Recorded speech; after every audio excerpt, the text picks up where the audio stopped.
Thank you for tuning in to the Afternoon Pint. This episode is sponsored by Camilla Najat of Exit Realty, Strategy Up Business Consultants, and ISS Atlantic Security Guard Services. Enjoy the show. Cheers. Cheers. Okay. Welcome to the Afternoon Pint. I'm Mike Tobin. I am Matt Conrad. And who do we have with us today? Don Mills. And David Campbell. All right. I believe you guys have a podcast. Yeah. We do. Yes, we Podcast collaboration. That's it. Yeah. We've been doing ours for more than 4 years now. We've got, last count, 215. Wow. Okay. Yeah. 215. Yeah, no. That's impressive. Well, you know how much work it is, right? Oh, yeah. Yeah. So, yeah. Did you ever think it would get that far? No, honestly. No. Like when you first started, what was the idea? Why did you want to do it in the first place? Well, I needed a channel to pursue some of my things that I've advocated for a long time. David had already been had a podcast for about a year before we collaborated, and he was doing kind of the same thing around the economy. And so when we teamed up, it was natural for us to team up and do a podcast together. I started a blog in 2004. Yeah. Okay. And that content is still there at davidwcampbell.com. Most of it is absolute garbage from the early days. A lot of politics, a lot of crapping on Bernard Lord. Oh, my. Okay. But yeah, so I've been trying to do this sort of communicating ideas for many, many years, and this was a good extension of that. Like back in 2010, I did a video for a while. A local videographer in Moncton. I did a weekly news show. It died out. So yeah, I've been doing stuff for years. And I'm subscribed to your Substack, so you're still writing. Yeah, so I evolved. The blog used to be in WordPress, and then I moved to Substack. Yeah, and how's that working for you?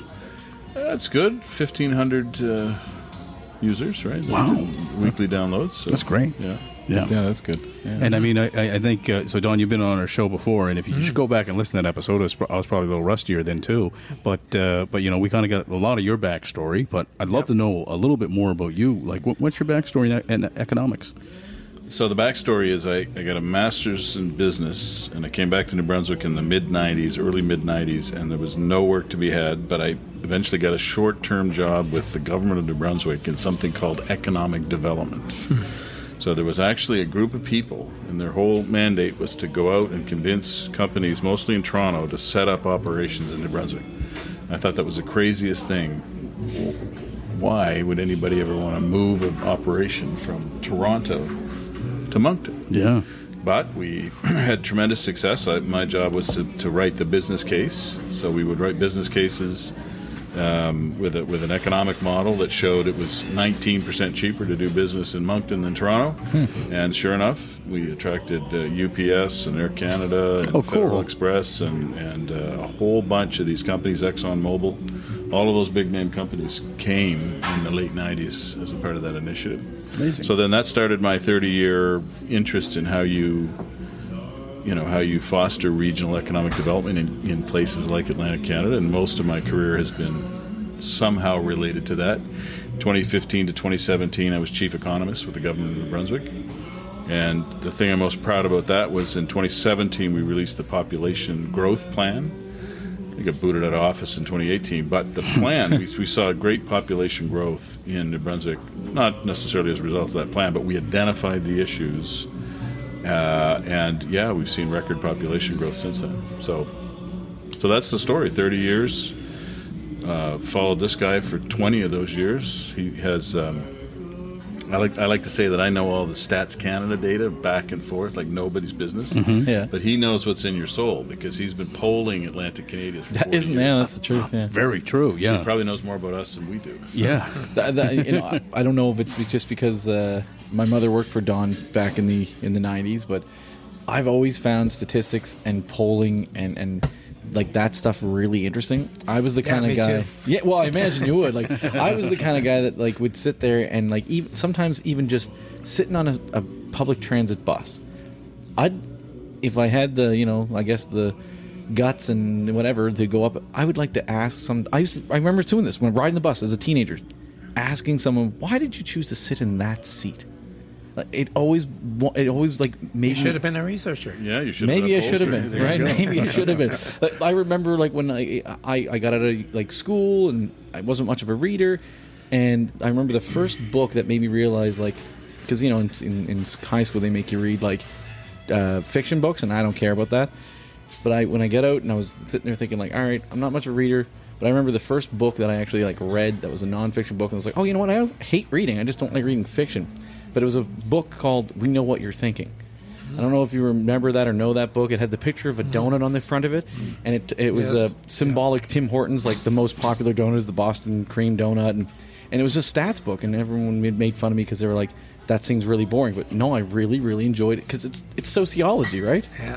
Well, you're going to really enjoy a book then, because it's got lots of Full of data, stats in it. no doubt. Yeah, Yeah. so let's lead into that. Right So, into the book. You know, the reason you guys are back, or you're back, Don, and you're here. I mean, you guys put a book together, and I mean, it sounded like it took a few years to compile.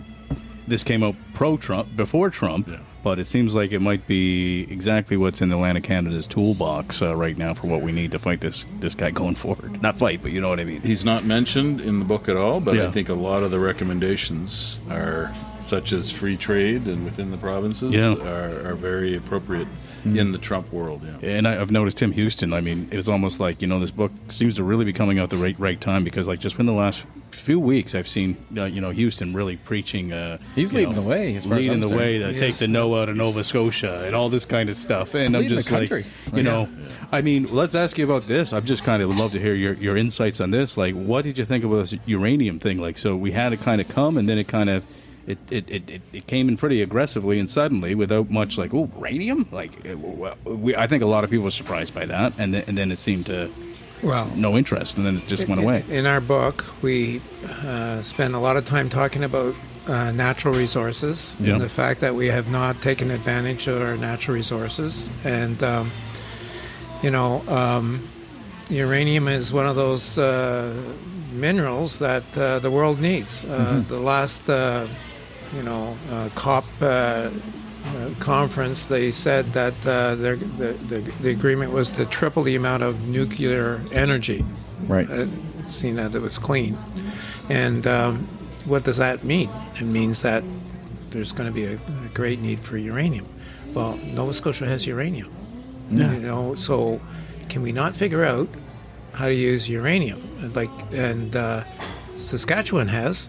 They've been mining it for 60 years without any issue with their population, without any health problems. And with that's that, right? something, because you saw right away there was protests on. Yeah, but this is yeah. the problem, Mike, that we have in this region. We've developed a philosophy that we don't have to do anything because somebody else is going to pay for our lifestyle. Is that the philosophy, or do people know that they're doing that? Like, I mean, I know No. that's it's a you, like No, I mean maybe they're doing it ignorantly and don't understand that No, but how it works. But this is the Yeah. issue, Mike. We spent the last how many decades, not having to figure it out ourselves. Yeah. Because somebody else is paying the bill. Right. And how are they paying that bill, by the way? right. They're mining. They're it's they're energy. drilling oil and gas, and they're using the proceeds from that to keep us in the lifestyle to which we become comfortable. So we don't need to do that because somebody else is doing it for us. Now I don't think people think that way, but that's actually what's happening. Right. So let's just get back to what's happened recently. So I applaud our premier for taking the moratorium off uranium. And he put it out there for a bid, and he didn't get any bids. And people said, "Oh, see, nobody's interested in it." No, that is not true. I just told you that there's going to be a big demand for uranium. So why didn't people bid? Because in Nova Scotia, we have the reputation of being the worst mining jurisdiction in North America. And people don't want to do any mining here because you know what? On average, it takes 17 years from the time you discover a mineral to the time you can produce it. Really? I don't know how many people are prepared to wait that long to get their investment back. No, that's true. Yeah. Right? So why does it that's take the issue. 17 years? Good question. Good question, because we've got all this regulatory process in place, and by the way, both David and I completely support protecting the environment. Yeah. 100%.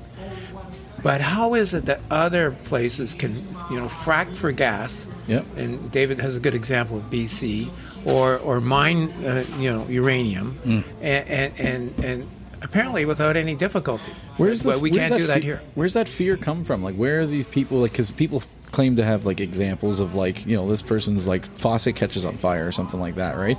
Like, where does that fear come from, and how? Like, what can we do to debunk the claims? Well, that example, they must have watched that movie Gasland. But what happens is you have a lot of, in certain parts of North America, the gas reserves are right near the surface, and they actually get into the water supply. So that had nothing to do with fracking. That was gas in the water supply from a natural source. The frack gas is a kilometer down. It's nowhere near the source. So there's just a whole lot of misunderstanding. And I think people are looking for an excuse to not like something like that. Yeah. So we just need to do a better job. How large is your family? How many is you, your partner? My immediate family? Oh, there's just 3 of us. Yeah. 3 of you, right? Yeah. So you guys, the government of Nova Scotia gets about $10,000 from Alberta and Saskatchewan to pay for your public services. Your family. With equalization payments and all that stuff. So what are they getting for that $10,000 that you're getting in services? Yeah, and this is an argument. Alberta's an example, right? This is exactly what Alberta is using right now to stomp their feet. Exactly. Yeah. Well, of course. Why aren't they? Because they're using the revenues that they're getting from their natural resources, sending that to our province to equalize and give us a standard of living that is comparable to elsewhere, and we're not prepared to use our natural resources to help out. Well, guess what, guys? When the renegotiation of those agreements come due, the Western provinces are not going to agree to any transfer unless the provinces that the money's being transferred to also take and use their resources, right. and you can't disagree with that. So I saw this really great video, 2-minute video that Tim Houston released that talked about our offshore wind, and I thought it was really interesting because he was saying that Nova Scotia, like the kilowatts is that we use is something like 2.5 kilowatts for the whole province. Yeah, and gigawatts. Thank you. Sorry, so gigawatts. So it was something like 2.5 gigawatts is what we use as a whole. He was talking about, Nova Scotia could easily produce more, like double that. But then he also said that if we actually go full in on this thing, we could actually produce anywhere from 40 to 60 gigawatts, which is 25% of what all Canadian energy would be. And we did a podcast with the author of Catching the Wind, Peter Nicholson. You guys should read that report. Everybody should read that report. Peter Nicholson. And he was on your show, right? He was. Yeah. Or listen to the podcast. I love having him on this show, actually, too. If you don't want to read it, because he got me personally excited by the opportunity. And he said something that I will never forget as long as I live. He said the potential of wind power in Atlantic Canada, and he was talking about the whole region. His report is focused on Nova Scotia, but really it applies to the whole region, is equivalent to the impact of oil and gas for Alberta or hydro for Quebec. So just think about that. Okay. So that's a big deal, right? It's a big deal. Yeah. And we just happen to have the best wind resources apparently in the world. We're number 1 in wind. If we could somehow figure out our tidal, then we'd be a juggernaut. Well, the tidal, we've done tidal. The problem with tidal is regulatory. Yeah. You got to make it easier for companies to be able to do business. I know it's been a little bit difficult. There's been a few issues that we've had with the tidal. I know, it was killing fish. The tides are too strong, damaging equipment to make it not really worthwhile. And I do know, one issue was Trudeau dragged his feet on some funding with a Scottish company that was working in the Bay of Fundy, and they actually packed up and left. We interviewed them. So the deep water stuff had silt problems. Yeah. Silt going through the turbines broke the turbines, and then the surface stuff, the company we interviewed, the feds just kept dragging their feet. They ran out of money. Yeah, They ran out of money because it took too long. And this is the problem that we have in Canada. And by the way, Carney's on this as well. He's on the idea that we need to get things done quicker, faster. Seems that way, yeah. And here's an example. Like he's promoting the idea that sometimes you need both federal environmental sort of approval and provincial approval. He said, basically, I don't know if he's going to do this, that one or the other is good. We don't have to do both. Right. And that would be a big advancement in terms of getting projects done.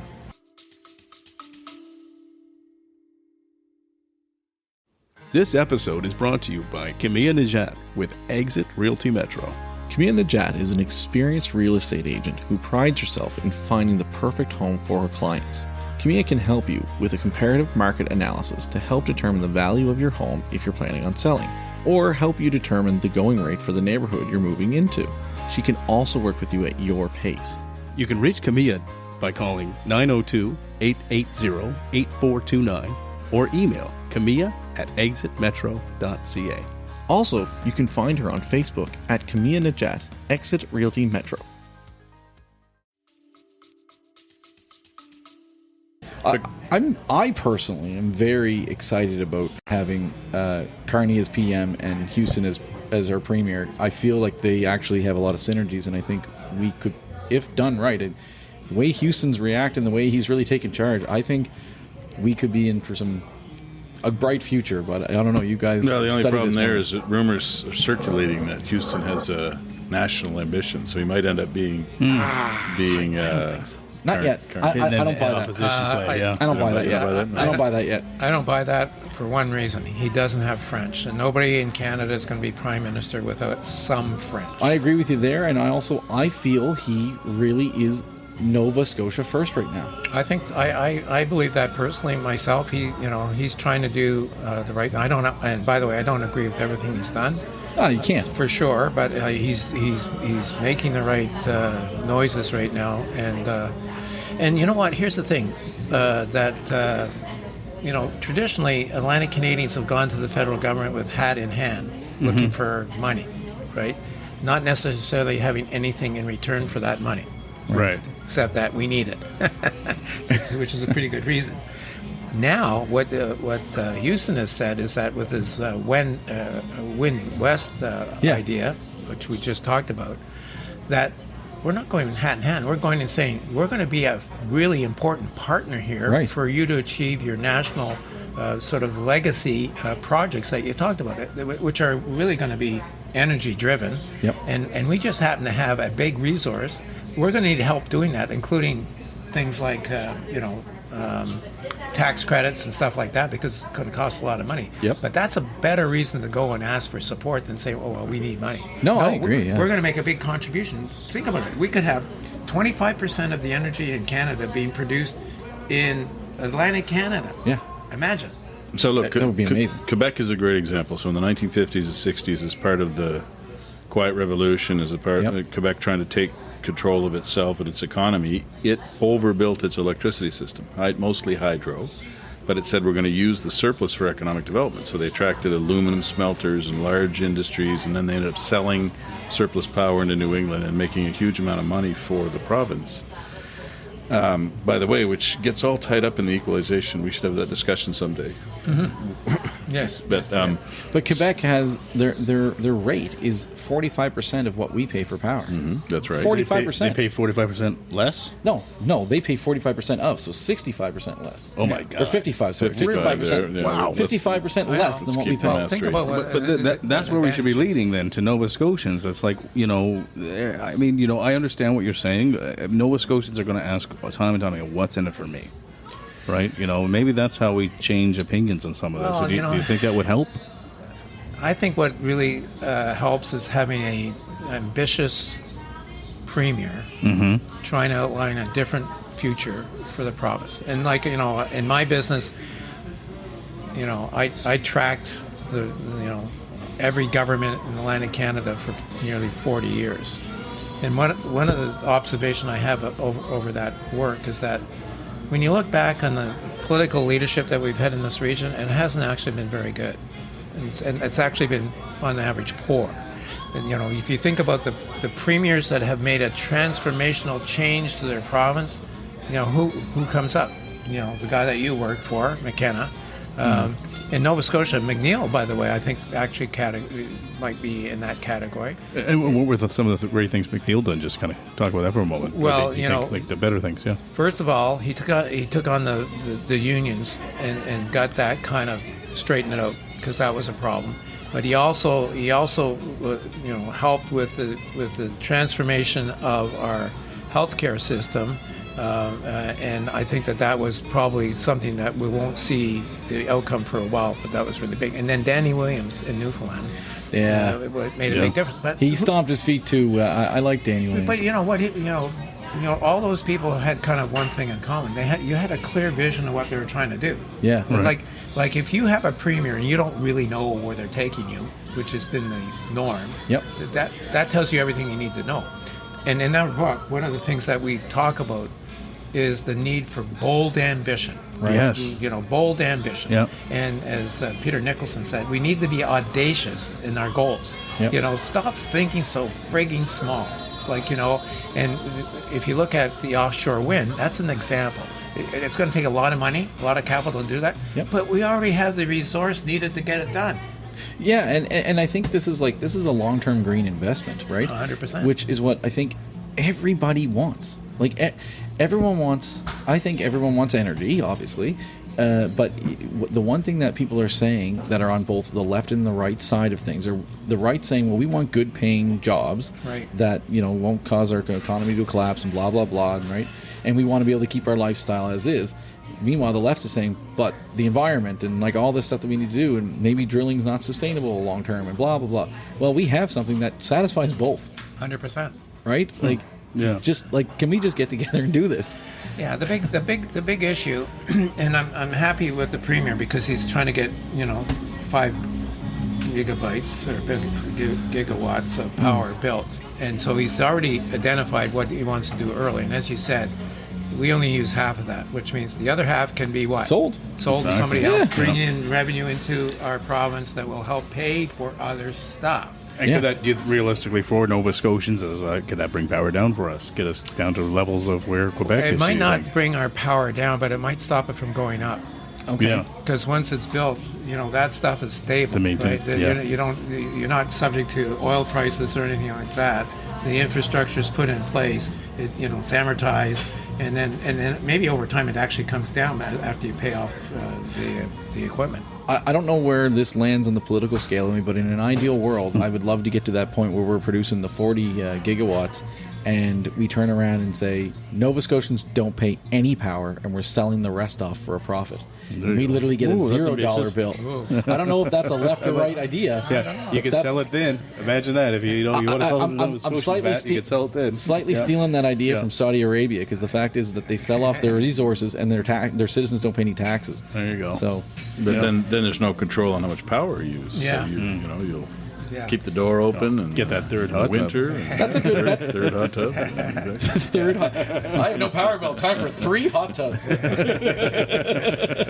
But making sure that's a that people valid benefit point. from That's a valid point. making sure people benefit from But resources is a good point. The most important thing is this, guys, is that if we become a full partner in Canada, I'm not just talking about Nova Scotia here, because we have a pan-Atlantic point of view here, Yep. and that's what the book is about. We can be a net contributor to the federation. And I've done research in the past where if you ask the average Atlantic Canadian, if they like to become a half province, they get that part. What they're prepared to do to get there is a different matter. I get that. Yeah. But philosophically, we don't like being tagged as a have-not region. Right. Right? We don't. No. And I mean, Nova Scotia historically, when there was 4 provinces, we were the juggernaut. Nova Scotia, some could argue that Confederation hurt Nova Scotia more than it helped in a way, because we were the number one, right? Well, but the only one at this table that remembers that is Don. The rest of us Shots fired. I got a question for both of you, though. If you, because you guys have an Atlantic vision in mind, that you're not just talking Nova Scotia, throw it out to you here. Should we be 4 provinces or 1? Whoa. Whoa, I didn't see that question coming. Well, I've actually studied this question. I bet you have, and, yeah. There's no appetite in any of the provinces for bringing them together. I think that will never happen. And I actually think there's a benefit of being separate for a bunch of reasons. There is an argument for economic union, not political union. And can you imagine having one Department of Health for the Maritimes? Newfoundland, it's hard to bring Newfoundland in to anything because it's that far Physically away. far away. And They're half an hour ahead of us anyway. and not only that, but it's they're from what I know of them, they're island thinkers. Yes. And they tend to look inward rather than outward. That's what happens, right? But I think in Atlantic Canada we could have sort of key like education, healthcare, transportation. They could be one single entity serving 3 provinces in the populations. And you would have to decide where the head office was, but you would reduce the cost for sure and probably have better service. So David, over to you, and then I got a follow-up question for that too. So, Well, even when I was in government, we were looking at ways to share in the Maritimes, right? Government. So one purchaser for medical supplies and pharmaceuticals, That's right? an example. But the problem is if one jurisdiction gets slightly ahead of the other. So I was talking about what I call the quid pro quo. So we'll give PEI the medical imaging work, and we'll give Nova Scotia the medical buying work, and we'll give New Brunswick the telecare because they're so good at call centers. So if you found some way of divvying up the work so that everybody felt they were getting their own little piece of the pie, That's the problem. it might make sense because this is still a region where there's the beggar thy neighbor thing, right? Nobody wants, like every time we talk about PEI, literally I've had ministers in New Brunswick tell me stop talking about PEI. okay. Because we keep talking about how good PEI is doing. Right. They don't like to be reminded that that's one area is doing better than the other. So, but yeah, you could do it if you had some sort of quid pro quo where everybody got a piece of the pie. Yeah. I do want to talk about PEI though, because we use it as a model in the book, and it will surprise a lot of people. People don't follow PEI very often, right? Right. Yeah. No. But they've had the best economic performance in the region and actually in the country over the last number of years. It's driven by population growth, which they got to earlier. They got to immigration earlier. Wade McLaughlin was really important in terms of the Atlantic pilot program, which has turned out to be really important and successful because it matches people coming in with jobs, and that keeps them here longer as a result as well.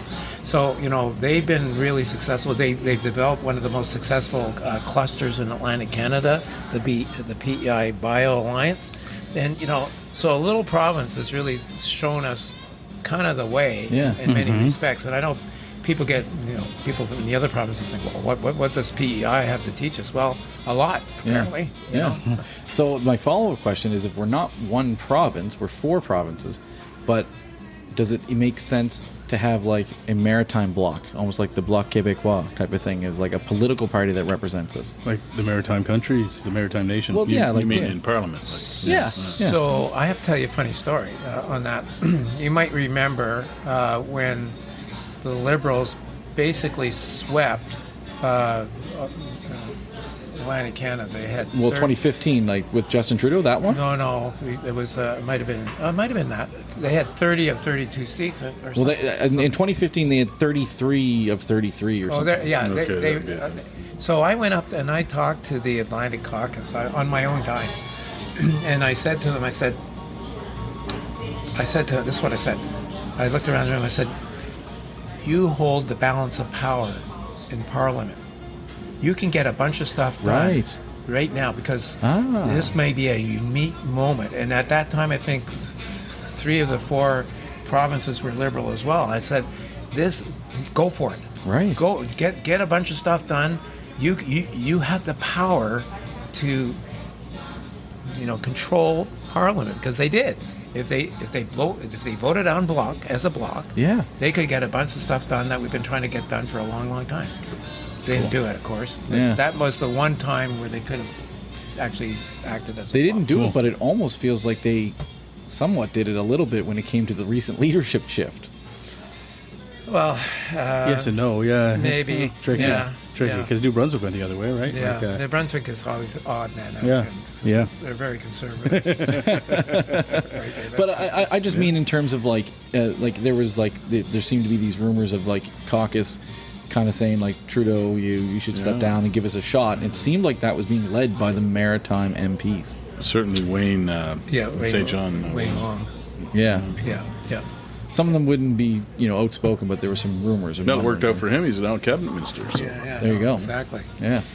So one of the things that we're trying to do with the book is to make sure that we don't lose the momentum that we see that's there. So, one of the reasons we did the book is that we're doing these podcasts and we're talking to these people that like telling these amazing, successful stories. And like, I've always been a pretty informed person about this region, but I was hearing things I'd never heard before. And some of the successes are so phenomenal, and that it makes you. I'd love to hear encouraged. like an example of a left field success that that you mean that you didn't see coming, like out of Atlantic Canada, just anywhere. Parking meters. Parking meters. Okay, that's great. Let's hear it. How's that for being out of line? Yeah, sure. So the only Canadian manufacturer of parking meters is in Glasgow, McKay Meters. Okay. Did you know that? No, I didn't know that. I had no idea. Yeah. And they're actually a very interesting company. They've developed, not only do they manufacture the equipment, but they're really a software company. Well, that's the way it's going now. Yeah, they're managing systems for communities. And they just completed the largest transformation of parking meters in the world. They converted 13,000 smart meters and 3,000 pay stations in San Francisco from New Glasgow. Wow. And now they're managing those meters from New Glasgow. So they they can change the rates, time of day. They can see where the maintenance is needed. This episode is brought to you by Strategy Up. Strategy Up is a business consulting firm led by Mark Zerka, who has over 20 years' experience in building commercial strategies that will up your game, organize your teams, increase your productivity, and grow your business. Whether you're a construction company looking to grow your revenue or a busy restaurant owner just trying to keep the doors open, Strategy Up can help. Strategy Up's boutique-style consultations will help you improve business process across nearly any industry. Being a successful entrepreneur does not mean you have to be an expert in everything. Strategy Up specializes in building a relationship with you. Once pain points in the business are realized, Strategy Up will introduce process and technology that will power up your game to the next level.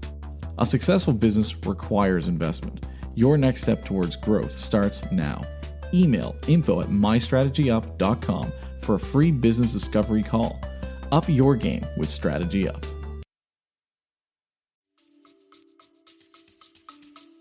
Somebody's got to work the early shift, I guess. Well, no, other side of the country.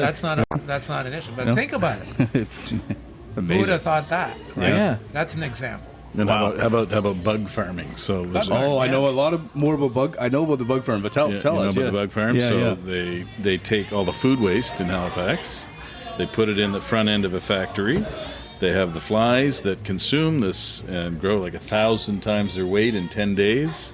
And he was describing to us in the podcast the sort of love shack where they actually procreate the flies and getting the temperature right. Maybe I heard this in your show, actually. And the light right. Yeah. And then he's talking about playing Barry Manilow and just But anyway, so then out comes this very nutrient-rich protein that they use in animal feed, aquaculture feed, and chicken feed. Yeah, and your pets can have it too. Pet food too. That's right. Yeah. They're actually, he said they're branding it on the bag because it's known to be high quality protein. Yeah. So 100 tons of organic A day, yeah. a day, and every day he 100 produces tons a day. 100 20 tons of food waste from 20 from tons Halifax. of fertilizer and 20 tons of protein. A day. So what's he doing with that? Is he shipping that outside of Nova Scotia to other countries or to other places? I don't know where, but outside of the region. Outside the region, Now, yeah. there are some, like there's aquaculture firms that use it here. Yeah. You talked about that one, Blue a Sustainable Blue. Sustainable Blue. Yeah, is partnered with them. Yeah. So that's a story. Like, who'd have thought bugs were in business? Yeah. And but he was a Harvard guy that came here, wasn't he? Wasn't that the story? I mean, tell me, I might be wrong with he that. worked at NASA. He Worked at NASA. Okay. He went from rocket science to bug farmer. Okay. So, I mean, weird. That's amazing. Yeah, cool. Yeah. So there's stories like that, right? And that really shows us, I think, what the possibility is. And for us, we have a lot of things aligned at the right time right now. One of the things that's really important that I really want to mention to you is that the entrepreneurial community has gotten stronger over the last number of years. And one of the reasons it's gotten stronger, because we've done podcasts with all the accelerators and incubators across Atlantic Canada, is we have immigrants in this region who tend to be more entrepreneurial than native-born Canadians. And about 30% of the people in the startup community right now are newcomers from other countries. We never had that in this region ever before. Mm-hmm. And so that's expanded the entrepreneurial group by at least 30%. 30%? Overnight. Wow. Because of the fact that we have all these people coming in who have a high tolerance for risk. After all, they've moved from their country to a new country. That's got to take a bit of So taking over even a small store or whatever is not such a big deal. No, they work hard, right? Yeah. They have a really strong work ethic, which is something that we need to rekindle here. So, that's really made a difference in the possible outcome. And then the other thing that we're finding, and when we talk to these people, see what they're doing, they're not like me. When I started my business, I was interested in Nova Scotia as my world. They're not interested in a local market or a regional market. They're interested in a national or international market, which is really good for our province because it means what? They're going to build products that will be sold somewhere else and bring money back here. That's right. Yeah, no, exactly. Right? Yeah. We need a lot of that. And I love that because, I mean, that defeats a whole narrative that people have that are like, immigrants coming here, taking my jobs and all this other stuff, and that they're a burden to our society, which really 30% entrepreneurs means we just, like, that's a huge growth, and that's creating jobs, and it's bringing money here that would not normally be here. Like, it's a good message that we should really be shouting at every chance we can. Well, PEI has disproved this fallacy that immigrants take jobs. Yeah. And in fact, the Bio Alliance, what percentage of the Bio Alliance companies have formed? Half of the CEOs of the startup companies have at least one foreign-born founder. Wow. Cool. Half. Yeah, and so they've created all kinds of jobs. Like, take an example of Tariq Haddad. Yeah, he's been on our show, and his story is amazing. Right? He's got, last time I saw, 60 people working from him. Yeah. He's an immigrant. He's created 60 Canadian jobs. Yeah, exactly. That's what happens. Yeah. Yeah, no, it's pretty amazing, right? And I think I've always had that belief that if you're willing to kind of pack up and go, like, that takes a kind of a special someone, right? I often make my wife's from Quebec, so I make the joke that, like, the Quebec people were like, they break the traditional, like, French kind of stereotypes because the Quebec people were the ones that left France and came over here, so they're like the tough French ones, and they left all the not so tough French ones back there. Kind of thing.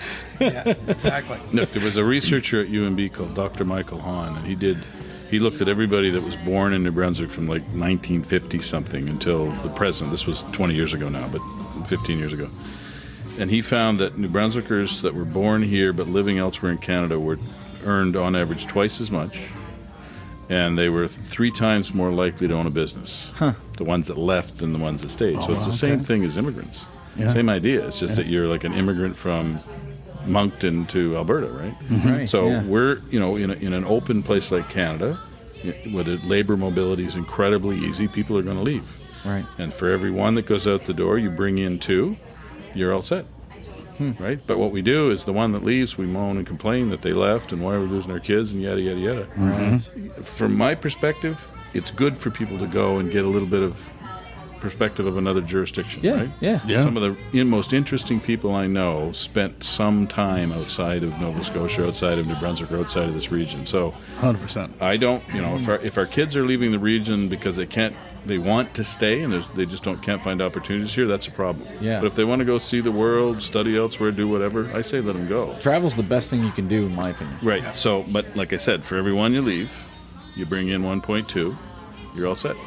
Same with the dollars. Like most of the money, most in your savings account, and your savings account, and your savings account is not invested here. Well, maybe Don's different. But for most people, your RRSPs and your public pensions and all that stuff, that's all invested elsewhere. Yeah. So if the money's flowing out, we need to flow money in. So we need to flow people in, we need to flow money in, we need to address the trade issue. And that's sort of the economic rationale for being an open economy. And I think we had Bradley for the Purple Cow CEO on, and that's a prime example of a guy who left, came back, and was like, "Internet sucks here, and I'm going to do internet." He's mad about the price. He was just mad about the price. Yeah, he was mostly mad about the price. Yeah. That's the problem he solved. He solved. That's a good story. yeah, good story though. Yeah. But yeah, it is a good story. So no, I think that's like all very, very interesting stuff. So I mean, Don's an import.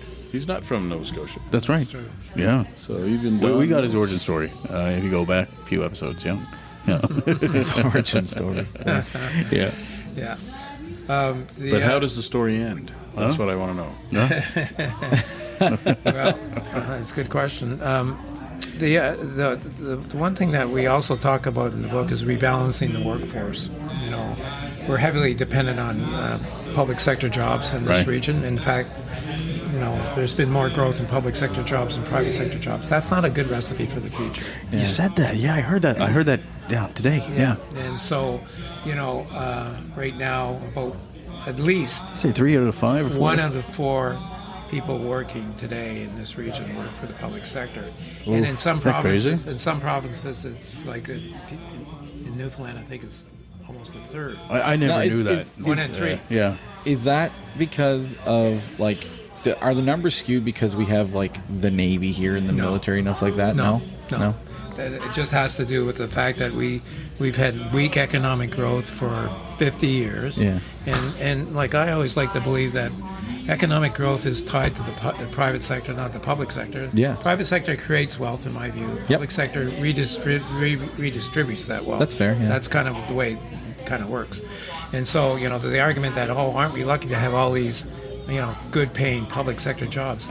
Yeah, only if it's supported by good-paying private sector jobs. Yeah. So we need to rebalance. Right now, 1 in 4 work for the government here. In Canada, the number is 1 in 5. Okay. Doesn't seem like a lot, but it's kind of like, I always like to think that we're playing a man short and trying to keep up with the national average when it comes to economic growth. Yeah, it's literally impossible to do. We're on the penalty kills. What you're telling me? Yeah, unless the guys that we have in the ice are 4 Sidney Crosbys, which means better productivity and efficiency. Right. Yeah, we can compete, but we can't compete as it is right now without rebalancing the workforce. We've talked about resources. I was playing around with ChatGPT on Sunday, and I asked, what specifically would the best options to drastically improve the Nova Scotia economy without fail? The goal would be to reduce taxes and have our province bring in a surplus without significant damage to the environment. That was just the question I threw in there. Now, I got a very long answer out of ChatGPT, and it was a great answer, I thought. But this was their no-fail combo, okay? So number 1 was blue economy expansion. Ocean Tech, and you guys recently did was it Cook Aquaculture you had on? Yeah, we were listening to that actually driving up here. That's fantastic. The second one was remote work capital strategy. Yeah. So that's kind of a cool one. And the number 3 is one that we've had on this show with Tucon Das, tech and AI hub development in Halifax, right? So AI is what everybody's racing towards now. It's like the web was maybe 20, 25, or 30 years ago. So we talked the resources talks. What do you think are the major things that we could be focused on here in Atlantic Canada? Well, obviously the blue economy is a natural resource centric, right? And we see tremendous opportunity there, but there's a lot of barriers, a lot of government barriers And if you look at the major ocean economies, we have one of the least from a GDP perspective in the world. It's crazy. And it doesn't make sense. We have the largest coastline in the world and relatively little GDP. So there's lots of work to be done there. Canada's supercluster is focused on this finally, and they're early in the game, but they have a goal of tripling the revenue from it over the next by 2035. So they have an ambitious goal, which is a good starting point. In Halifax specifically, I like post-secondary education. So it's already, according to that one study we looked at, either the largest or the second largest export industry for Nova Scotia, post-secondary universities and colleges. And when you walk around this city, it is a young city, and it's mostly a large share of that is those students, right? There's just everywhere you go, there's students. I hear though that international students actually is dropping. It's declining. Yeah, that's right, because they've restricted work permits and spousal work permits and lots of issues. Yeah. But I'm just saying, if you want a high-value economic industry, now it's highly subsidized, but remember, international students, it's not. They pay an additional tuition to cover that. Yeah. So there's no economic downside, but you got to make sure you got good housing for them. And if they need to use a health clinic, there's got to be one for them. Right. But other than that, I love building the talent pipeline in Atlantic Canada, and Halifax is the epicenter of it. What keeps them here? That I guess is the next bit, right? Do you think Harvard cares how many people stay in Cambridge? Yeah. Sure. I don't want to be too cavalier. That was a good. I don't want to be too cavalier about it. And Don's talked about this a lot. Yeah. We do want to make sure that the universities are graduating enough talent for the local market. Yeah. Right. But do we really care if we graduate twice as many engineers?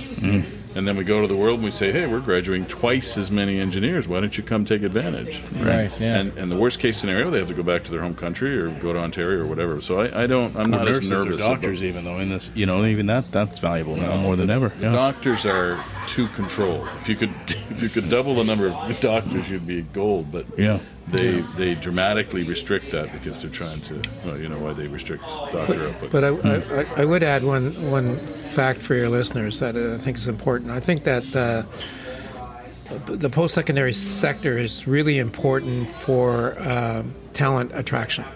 I've done research in this sector and talked to international students about their plans after graduation. And the study that I was involved in, nearly 2/3 wanted to stay in Canada after graduation and stay in the communities where they're educated. So think about it. So, you've got places like Wolfville and Antigonish and Sackville. A great town, probably the best channel for international talent, because these normally come from very good families with good backgrounds and money. Money that could be attracted to our country to invest. And, Peter Halpin, the executive director of AAU, just told me recently they did a follow-up study, and 62% currently are staying. So, the whole question about what is the right number of international students needs to be answered, but I think we've cut back too much, and they make a big contribution economically. Most of them spend, on average, $35,000 a year. Well, and that's new money coming into the community. So my aunt, we had her on the show here because we talked. She is one of the homestay coordinators for the high school international student program. The great thing about that, though, is you're getting them 14, 15, 16, 17, whatever. They come over here. They end up really enjoying the place, and then they end up going to university here, whether it be Nova Scotia, sometimes it's somewhere else in the country or whatever. But lots of them, like a good chunk of them, actually do end up just staying in Canada. Some of them, especially if they're coming from China, some of them are like, I never want to go back. It's so crowded there, right? So a lot of people in the Caribbean, like in Bermuda and these places, went to Dalhousie, went to Halifax universities. And so a few years ago when Stephen Lund was trying to grow the financial services sector, he went to Bermuda and he saw all these people that were Dal grads. And all of a sudden they were setting up, hedge fund management offices in Halifax, right? Wow. So I don't know what the downside is. You end up with a whole bunch of Nova Scotia graduates in other parts of the world. Right. So what's the downside? I don't see it. They, as Don said, it's a great conduit for population growth Yeah. because they come here, they get to see if they like our winters. Yep. They get to try on the labor market. They can work part time. But while they're What's the here downside? as a student, what I've noticed is, like, as you said, Don, like, a lot of them, not all of them, but a lot of them come from pretty rich families, and they're coming here and spending money. Yeah, just ask the car dealers. Yes. Just ask the car dealers. You know, when you Yes. when you hire Mandarin-speaking car salespeople, they it gives you a hint Yeah. about what the market is doing. Like I've been in the insurance industry for 13, 14 years, and I can tell you so many times where people who are international students have come in, and I'm like, they're buying, $115,000 Land Rovers, and I'm like, would you like, comprehensive and collision on that? And they're like, nah, I don't need that. If anything happens, I'll buy another one. I'm like, I wish I had your money. Well, that's a good example. Imagine tapping into those people who get to experience and live in our communities for 4 years and really, understand it. And going to them and saying, like, we're looking for investment, Yeah. right?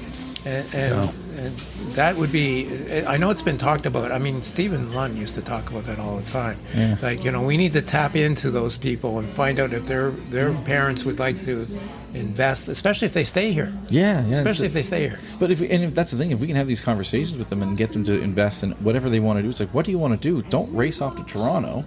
Do it here in Halifax, right? Or wherever, they end up being. But do it here in this part of the country kind of thing, right? Yeah. So, yeah. Yeah. You asked about what the opportunities are. Obviously, the blue economy is up there, and that includes wind power, by the way. Yep. But we're seeing, we've talked at a number of conferences about the bioeconomy. Okay. And like the PEI is a good example where it's a kind of a bioeconomy cluster. That cluster draws in about $600 million of revenue to PEI every year. Wow. Think about it. That's a lot for It's a small piece of land for $600 million coming in. I think That's that great. sector is either third or fourth biggest contributor to GDP. And they only started 20 years ago. They went from zero to third or fourth in 20 years. That's all kind of bioeconomy stuff. And there's pockets of it all over the place. And if we can leverage those groups, I think there's a big upside on those. But I think Dalhousie could do more because medical schools tend to be incubators for startup companies in the life sciences or biosciences space, right? So the professors and researchers come up with innovative ideas for, how to treat, whatever, some disease or some muscle problem or some medicine. And I think we see some of that coming out of Dalhousie if you look at the Intravestor report, but I think there's more. Yes. A medical school should be just a hotbed. catalyst for startup companies in life sciences, health sciences. Yeah. Great. Yeah. Because they're trying to do something with like a medical school in Cape Breton. Am I remember that correctly? Yeah, it's an offshoot. Yeah, it's an adjunct of Dalhousie. Yeah. But PEI has a small one too. I don't know what's going on. There's a proliferation of Yeah, I'm not sure about that strategy. Med school light. I'm not sure about that strategy. And and I guess the big one is tech, AI, everything that's going on in that field, right? I Sure. mean, we have Volta Labs, we have a lot going on. It seems to be, I think, it's kind of a field that everybody's rushing into and interested in. Yeah. I mean, I'm wondering how you think that could Nova Scotia, how could we be a power player in that field in particular? Do you think? Well, again, it comes to the incubation and accelerator programs that, provide people with the right environment to develop their ideas and get supported and mentored and those sort of things. I think what we have right now is probably the best startup environment ever in this region. So you're saying right now it's better than it's ever been? 100%. Yeah. You have Volta, you have the Creative Destruction Lab at DAL, you have the idea thing at the engineering, DAL. There's lots of really good work being done. The Assurance Center up in Cape Breton that is helping to do scaled experiments of new products and stuff like that. There's a lot of infrastructure in place that can really facilitate tech or bio or whatever. But at the risk of getting your listeners pissed off, it's about intersectionality. Okay. So we have massive oceans. We should be looking at AI related to oceans, and I know your daughter-in-law is looking at that. Yes. Wow. Okay. Yeah. No. But We have that's- massive yeah. forestry industries. We should be looking at the intersection of AI usage in the forestry sector. So Yeah. I love this idea of us trying to get good at AI, but in those sectors that we're good at already. Right. Right. Does point. AI scare either one of you in terms of job hindrance or anything like that? I No. get not really, but this whole business of synthetic data is driving me a little weird. Have you heard about this? Synthetic. No, please share. Okay, so what happens is the AIs have run out of data. So they read all the New York Times articles, every article they've ever done. yeah. So now they have AI that's making up new content, synthetic content. So it's supposed Okay. to look and feel just like New York Times articles. So, Based and then on they what? train it based on what they've read. Okay. So it's called synthetic data. So they're actually creating fake data Fake news. to actually train the AIs. So it's a little bit creepy. Yeah. Wow. But I do think it's going to disrupt. I don't know that it's going to take 20 or 30% of the jobs overnight, but I do think it's going to be disruptive. Like, programmers now are going to be able to tell the AI to do the core programming. Write Right. me a script for this. Write me a whatever. I took a web design course, I don't know, over a decade ago, and then years later I built one with a coffee in an afternoon on on my just computer. tell the AI what you want. I Yeah, want no, this. it takes no effort now. Yeah. Yeah, it's crazy So how much that's this going has to changed. have hopefully productivity gains. Yes, Yeah. that's the big thing. But Productivity I'm gains. 10 It years has the ago, I heard possibility to eliminate a lot of mundane jobs, a lot of things that people don't want to do, and make it more efficient. I see a ton of benefits with AI personally. Yeah. Right. But I think it's. It's going to take a bit of time. I think so. My daughter-in-law is an expert in AI, and we did a podcast with her that kind of explained it, Oh yeah. and it was very good. What's that one? I'll look it up. What's it called? Which episode? It's just Jennifer LaPlante. You just search Jennifer for her. LaPlante. You'll Cool. find it. Yeah. Right on. Cool. Yeah. Yeah. See, my wife is someone who's worried about AI. Not necessarily for the job loss. She's a teacher, but she's just someone who reads too much about it. And she reads some of the horror stories and some of the people sounding the alarms and everything. And I said something to her actually today that I just kind of believe, and then she was kind of okay. I didn't think of it that way, but I said the reason why AI doesn't scare me is because, at least for job loss wise, is people need someone to yell at when things go wrong. And yelling at a chatbot will not satisfy your anger. You You sure? can train it to yell back. Well, there you can, but I still don't think, you know what, there's, you stub your toe on something, like inanimate objects, you yell at it, but So you Your haven't wife's- you yeah. haven't seen the AI generated podcasters? Oh, I've seen that. Yeah, yeah. On You social can, media, you can they're generate it off they're anything actually now. doing podcast Yeah. shows with this. freaking Gemini AI. does it. Yeah, you can just throw in a topic and put in a few key ideas, and it'll just pontificate on it for as long as you want. They can write movies. They Yeah. can write TV Oh episodes. yeah, yeah. We did a Christmas special for fun on this show, and we wrote it with AI just for fun. A couple very Christmassy themed stories. We just had fun with it. yeah, but you We- still had to put in the Oh ideas. well, yeah. I still had to put in the ideas. They just did and the then you had to details. flesh- and put in Now the you bones. do. Yeah, but it was way more advanced now than it was even then when we did Yeah. that, just for a fun experiment. But I guess the other thing with AI, though, that I think some people are concerned about. I mean, I'm raising a 13-year-old right now, critical thinking, right? Because it's whoops, sorry. It was like that calculator back in the day. The calculator, all of a sudden you didn't have to do, arithmetic. Now it's I don't really have to think about my homework. yeah. I can just ask ChatGPT and it will do absolutely everything for me, right? And, maybe I'm a bad parent, but there was a moment where Gracie had a geology thing due. I don't know a lot about rocks. we consult ChatGPT just to help us through it pretty quick, so we could get that homework done on time. But critical thinking now might be. This would make it harder for your case to get these bold entrepreneurs, these bold minds out there to kind of go out and innovate. Do you think? Gonna have to adapt. Probably. My kids don't know their times tables. Isn't that weird? They don't Oh know my 11 gosh, times they're 11. beating in my head, man. Yeah, 7 who times knows? 8. They don't know. Yeah. So Well, we could spend the whole podcast talking about education and the lack of it.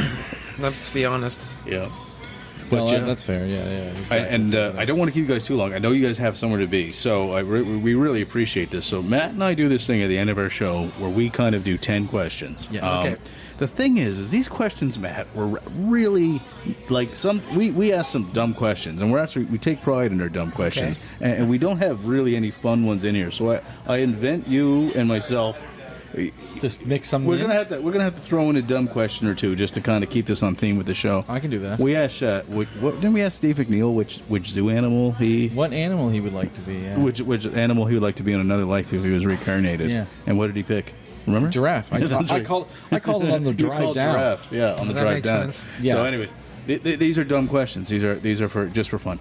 All right. So you're gonna go first. I'll put you on the I'm spot. gonna go first. All right. And Okay. you pick a victim. You know what?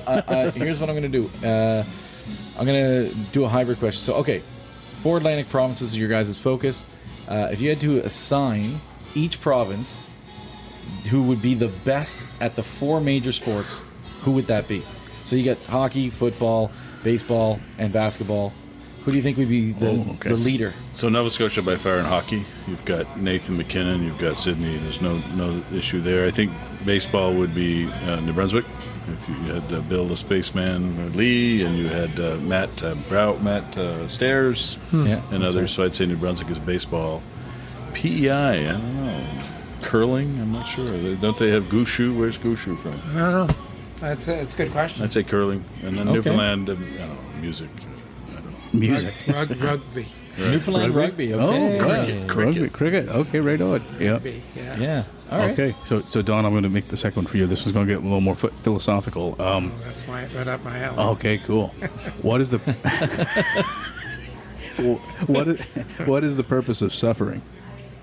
The purpose of suffering? What's the purpose of it?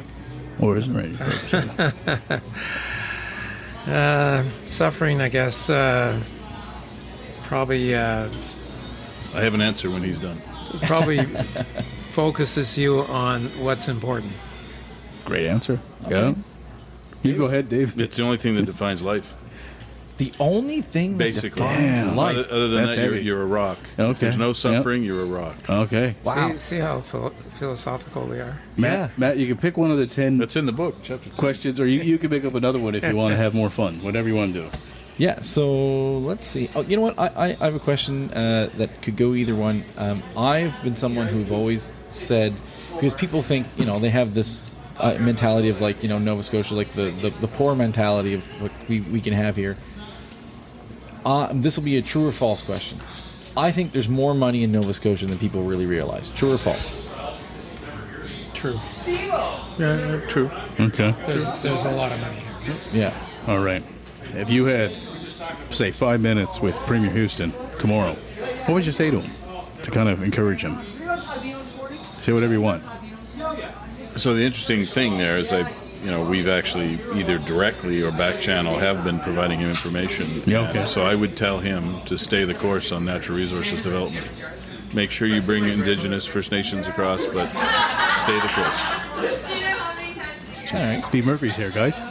He's interviewing you guys tonight. Is that He right, is. Dalhousie? He Yeah. sure is. Yeah, there you go. He was our He's just guest of getting honor for limbered up. season 3. Yeah. You guys are the warm-up act. Yeah, we're the exactly. We get started with you, and then we go to Steve. There you go. He was a great guest as well. Yeah. My gosh. Yeah. So. So my next question is, as we all know, immigration focus. Hey, Steve. There you go. Immigration focus has been on building and medical. If we could open up the gates for immigration to a third, what would it be? So right now we're like Tim Houston's focused on immigration of medical and the trades. Yeah. What's a third one that we should be focused on? I don't know. Maybe tech workers. Yeah. Again, if you lose some of them, it's fine. But if they stay, that's great. Come on in, Steve. Come on in, Steve. Yeah. Just join Dave on the mic. Yeah. Say hello. You guys know where to drink. Is it one pint, Don and Dave? Is it only one pint? Yeah, it's These guys are a little sensible. Yeah. They're only one plate tonight. Yeah. See you in a few minutes. Thanks. All right, question over to you. Okay. Yeah. So. All right. Jeepers. Sorry, guys. One sec. If you don't, I got one. Okay. No. I just gotta keep going here.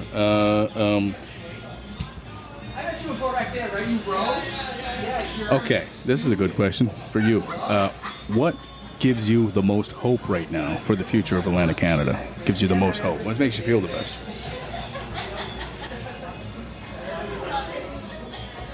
Right now, I guess the fact that we just got our ass kicked by Trump and it's going to force us to look at things completely different than we have in the past, and it was about time, because we are too lackadaisical about what was going on, and it's time that we face reality in this region. I think it's going to be really good for us. Cool. Great answer. Yeah, thank you.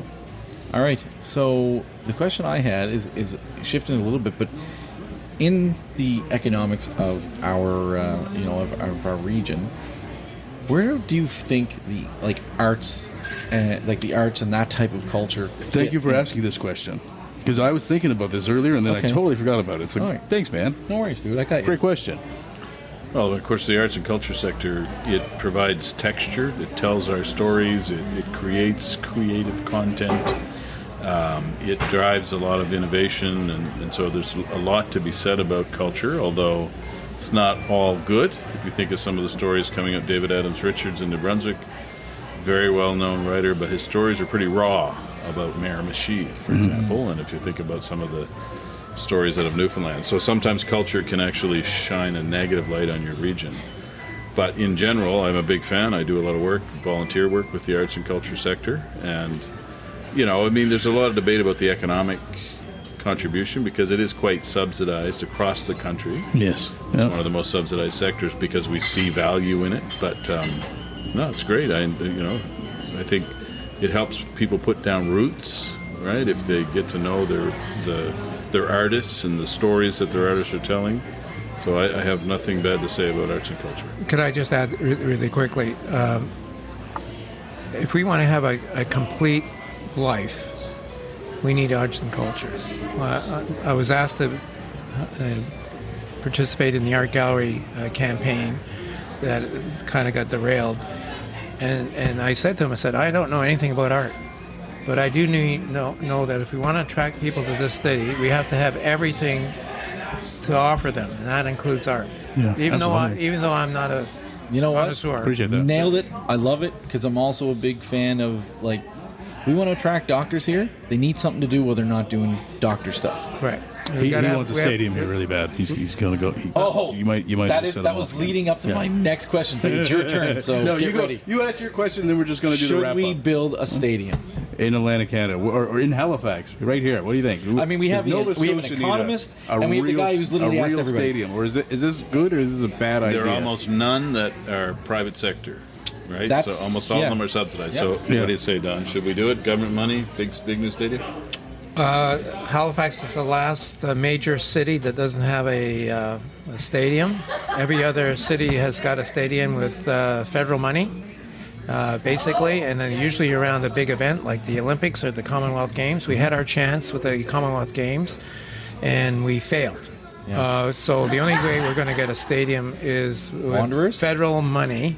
It's not going to happen otherwise, and people need to realize that. And we maybe need a big event to make it happen. But I'm in favor of a stadium, by the way. But I'm not realistic in terms of how that's actually going to happen. I love it. I think a stadium will attract more people that want to be here. Personally. I also I'm in favor of a CFL team. Just so you know. Oh yeah. Sure, there you go. Well, as an economist, what do you think? I'd Yeah, love I to hear your way think in. Halifax is an interesting city. It's large enough to be interesting, but it's small compared to the big cities. So I think it needs to sort of position itself as the main urban hub in Atlantic Canada, and it probably needs this kind of infrastructure. And maybe someday even a hockey team. Wouldn't that be great? There you go, Matt. Two for stadium. We could do better than Arizona did. Well, I think we could actually, but the economics wouldn't work for an NHL team until we got to 2 million people. Fair enough. All right, you want to wrap it up with the last question? So this is the last question we had. Every one of our guests the same last question, and it's one for both of you. So it's just, what's one piece of advice that you were handed down that you'd like to share with our listeners? This could be from family, from a friend, recent, or from far, far past, but just a piece of advice that stuck with you all these years, and you want to share with us today.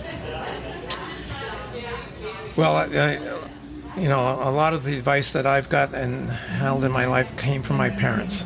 And they stressed the hard work ethic. It served me well. I'd like to stress that. I stress that with my kids. I think they have a good work ethic. And I think they're building a good work ethic into their kids. And it's something that everybody needs to think about because it's getting weaker. So, for better or worse, mine's similar. It's make yourself irreplaceable in your company, in your organization, in your Love school, and be deliberate about it. And I tell my kids this, and it's not necessarily easy with this generation, but if you are irreplaceable, right, you're golden.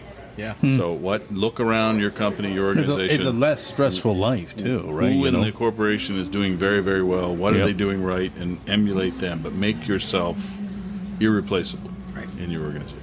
So Perfect. it's hard work. It's Well, gentlemen, those are great answers. All right. You passed. don't forget to buy the book. Cheers. Guys. Thank you so much for joining us.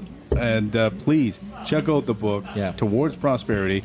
It's unavailable on Amazon as of this day because I tried to true. buy it 2 Sold days out. ago. You It's sold true. out the book? Is that true? They buy in small batches. Yeah. So, Okay. yes, technically. But so. Cool, Bookmark, just down the street, has it, and Okay. so does Atlantic News. And do you have it on Kindle? Like for the digital folks? No? Okay. And I guess last question, we're all doing audio, and I'm an audiobook nerd. Are you going to do an audiobook of this? So Nimbus doesn't have audio recording studios. Well, you guys got like the studio, don't you? Studio, yeah. He's got the voice. I was going to say, you had the radio voice. I think you should. Well, you should do it together. Yeah, yeah. I mean, it It's would worth- be great. it's worth thinking about. It's really worth thinking But about. how do you I handle think. the charts, though? There's What? a lot of charts. How do you handle the charts? A lot of data. Oh, charts. Yeah. I mean, I'm listening to an audiobook right now, honestly, with charts in it, and he describes them. describe it, It gives me enough. I mean, it gives me enough. He talks through the charts, and I mean, I get the gist of it, right? Charts are sometimes redundant, anyways. You know, if you explain it well enough. But it depends. There's a lot of charts in your book, though, isn't there? A lot. A lot. Yeah, yeah. Every other I page, yeah. heard that. Yeah, yeah. We like data. Yeah. But cool. But guys, awesome hanging out with you. Thank you so much. Thank you All right. very much. Have a great Appreciate having us on. Thank you so Bye. much.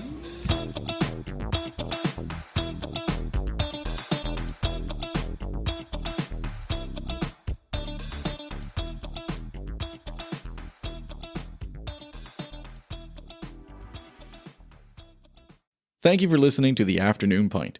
We are an independent podcast and we need your support. Please take a moment to hit that like, follow, and share button. Email us if you have an idea or suggestion for the show. Please send your feedback. We'd love to hear from you.